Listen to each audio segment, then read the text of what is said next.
Halo guys, jumpa lagi dengan channel Masno22. Sebelum kita lanjut ke ceritanya, jangan lupa yang belum subscribe di subscribe, like, dan komen videonya ya. Terima kasih. Tunggu dulu, aku akan mencobanya, tapi aku belum pernah membantu siapapun memulihkan ingatannya, jadi aku tidak sepenuhnya yakin.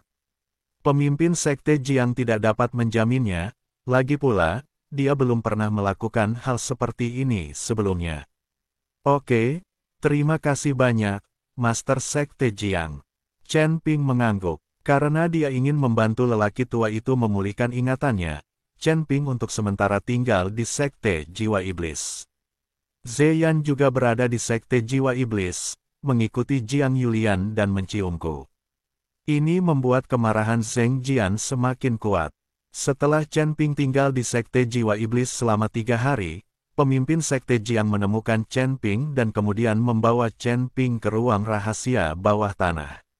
Di ruang rahasia ini, 4 pembakar dupa mengeluarkan asap hijau, dan seluruh ruangan dipenuhi asap hijau ini.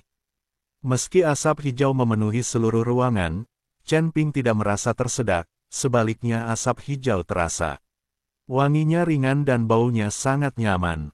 Tuan Chen, biarkan sisa jiwa keluar dari tubuh Anda, dan saya akan melihat apakah saya dapat membantunya mendapatkan kembali ingatannya.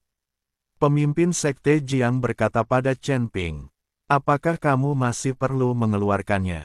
Chen Ping tercengang. Jiwa sisa lelaki tua ini selalu ingin pergi ke lautan kesadaran Chen Ping, karena dia tidak bisa mengendalikan Chen Ping. Dia tidak ingin tinggal di lautan kesadaran Chen Ping dan menjadi boneka Chen Ping.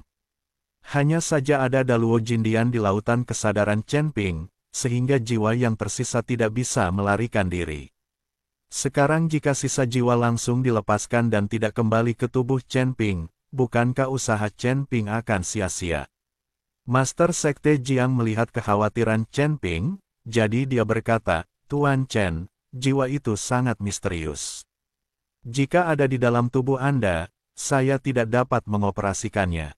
Tapi jangan khawatir, bahkan jika sisa jiwa meninggalkan tubuh Anda tubuhnya, dia tidak akan bisa pergi.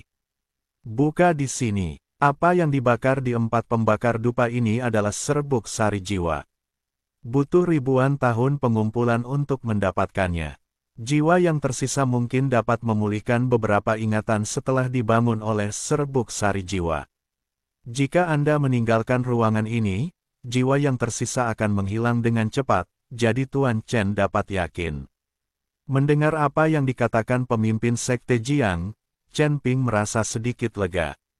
Wah, karena aku setuju untuk tinggal di tubuhmu, aku tidak akan lari. Jika kamu benar-benar membantuku memulihkan ingatanku, aku juga akan memberimu kesempatan besar. Kata sisa jiwa lelaki tua itu di lautan kesadaran Chen Ping. Oke, kamu baru saja mendengarnya, jangan berpikir untuk melarikan diri dari sini, jika tidak sisa jiwamu akan menghilang dan kamu akan benar-benar menghilang selamanya. Kata Chen Ping pada orang tua itu.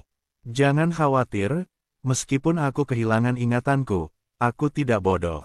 Orang tua itu tidak sabar. Dia juga ingin mendapatkan kembali ingatannya dengan cepat sehingga dia bisa mengerti mengapa dia terjebak di gua yang rusak. Chen Ping melepaskan kesadarannya dan membiarkan sisa jiwa lelaki tua itu keluar dari tubuhnya. Melihat sisa jiwa muncul, Master Sekte Jiang tercengang, wajahnya penuh rasa tidak percaya. Kenapa sisa jiwa ini masih memiliki belenggu? Apakah ada belenggu yang menjebak jiwa di dunia ini? Pemimpin Sekte Jiang sangat bingung, bagaimanapun juga, jiwa adalah tubuh spiritual, dan tidak ada cara untuk menjebaknya kecuali melalui formasi khusus. Pemimpin Sekte Jiang, bisakah kamu melepaskan belenggu untuknya terlebih dahulu? Chen Ping bertanya, aku akan mencobanya. Aku belum pernah menemukan jiwa yang sisa jiwanya terikat oleh belenggu. Sepertinya pihak lain ingin mencegahnya bangkit selamanya, dan juga membuatnya menderita segala macam siksaan. Kebencian mendalam macam apa yang bisa merantai jiwanya? Sekte Master Jiang berkata dengan emosi. Saat aku mendapatkan kembali ingatanku dan mengetahui siapa yang menyiksaku, aku akan membuatnya membalasnya 100 kali lipat. Orang tua itu mendengus dingin. Bahkan jika kamu memulihkan ingatanmu, itu hanyalah secercah jiwa. Karena pihak lain dapat membunuhmu dan merantai jiwamu, itu membuktikan bahwa kekuatannya lebih unggul darimu. Kamu harus memikirkan bagaimana membalas budiku di masa depan. Petik 2. Chen Ping tidak bisa menahan diri untuk tidak memutar matanya ke arah lelaki tua itu. Meskipun dia seperti ini, dia masih memikirkan balas dendam. Jangan khawatir, meskipun aku telah kehilangan ingatanku, kekuatanku pasti tidak sebanding dengan biksu kecil dari alam kesengsaraan sepertimu. Selama aku memulihkan ingatanku dan membantumu maju ke alam Mahayana, itu tidak akan menjadi masalah. Orang tua itu berkata dengan sangat percaya diri. Saat saya maju ke alam Mahayana, untuk apa lagi saya harus memanfaatkan Anda? Yang saya butuhkan adalah bantuan Anda di surga.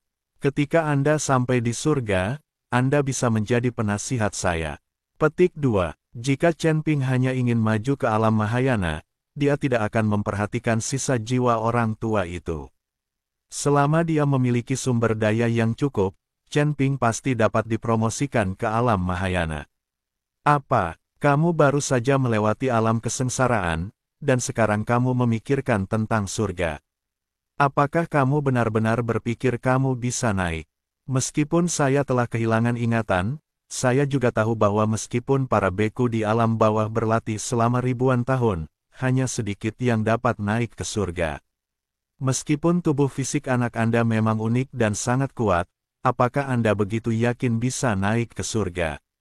Orang tua itu melihat bahwa apa yang dikatakan Chen Ping agak berlebihan, jadi dia mendengus dingin. Apakah kamu bisa naik atau tidak, itu bukan urusanmu. Jangan lupa, kamu adalah tawananku sekarang. Jika kamu membuatku tidak bahagia, aku akan membuat jiwamu terbang dan menghilang selamanya.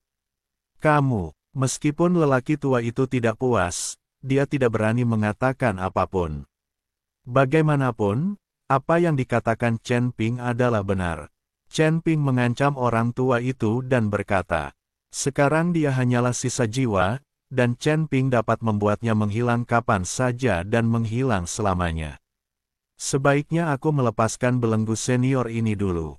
Melihat Chen Ping hendak memulai pertengkaran dengan lelaki tua itu, pemimpin sekte Jiang buru-buru berkata. Melihat sisa jiwa yang menjulang, pemimpin sekte Jiang tidak berani gegabah sama sekali, kemudian dia melambaikan tangannya, dan sejumlah besar asap hijau mengelilingi sisa jiwa lelaki tua itu. Sosok lelaki tua itu berangsur-angsur menjadi jelas, dan di wajahnya yang layu, kedua matanya yang besar terlihat sangat cerah. Saat asap hijau menjadi semakin tebal, sisa jiwa lelaki tua itu mulai berjuang keras, dan sosoknya yang perlahan mulai menjadi semakin kabur. Pemimpin sekte Jiang, apa yang terjadi? Jangan bunuh dia. Chen Ping melihat ini dan bertanya dengan cepat. Tuan Chen, belenggu pada jiwa yang tersisa ini bukanlah benda nyata, melainkan ilusi. Mereka terperangkap di dalam jiwa yang tersisa, sehingga jiwa yang tersisa tidak mungkin dapat melepaskan diri. Oleh karena itu, jika Anda ingin melepaskan belenggu tersebut, Anda harus langsung menyerang jantung jiwa yang tersisa. Oke, pemimpin sekte Jiang menjelaskan kepada Chen Ping. Maksudmu, belenggu ini tidak ada sama sekali, tapi hanya isapan jempol belaka. Kata Chen Ping dengan ekspresi kaget di wajahnya. Ya, seharusnya begitu. Sama seperti orang yang berhalusinasi, dia membayangkan seseorang mengejarnya, jadi dia terjebak dalam pelarian tanpa akhir. Meskipun tidak ada yang mengejarnya dalam kenyataan, di dunianya, perburuan itu nyata.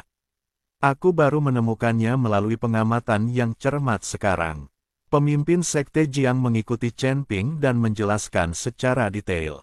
Chen Ping tiba-tiba menyadari bahwa bagaimanapun juga, jiwa yang tersisa adalah tubuh roh, dan jelas tidak mungkin mengandalkan belenggu fisik untuk menahannya. Saat Chen Ping dan Master Sekte Jiang sedang berbicara, lampu hijau tiba-tiba menyala di asap hijau tebal. Saat cahaya biru melewati sisa jiwa lelaki tua itu, serangkaian raungan pelan keluar dari mulut lelaki tua itu. Segera, belenggu pada sisa jiwa lelaki tua itu perlahan menghilang. Saat belenggu itu menghilang, aura lelaki tua itu mulai memenuhi udara. Bahkan jika itu hanya sisa jiwa, aura lelaki tua itu membuat takut Chen Ping dan Master Sekte Jiang. Raja Iblis mana di surga ini? Sekte Master Jiang berkata dengan kaget di wajahnya. Lagi pula, segumpal sisa jiwa yang memancarkan aura seperti itu bukanlah biksu yang jatuh dari dunia surga dan umat manusia. Tepat ketika Chen Ping dan Master Sekte Jiang dikejutkan oleh aura sisa jiwa lelaki tua itu, raungan binatang tiba-tiba terdengar. Tanda seru, Master Sekte Jiang tercengang, dari mana suara itu berasal.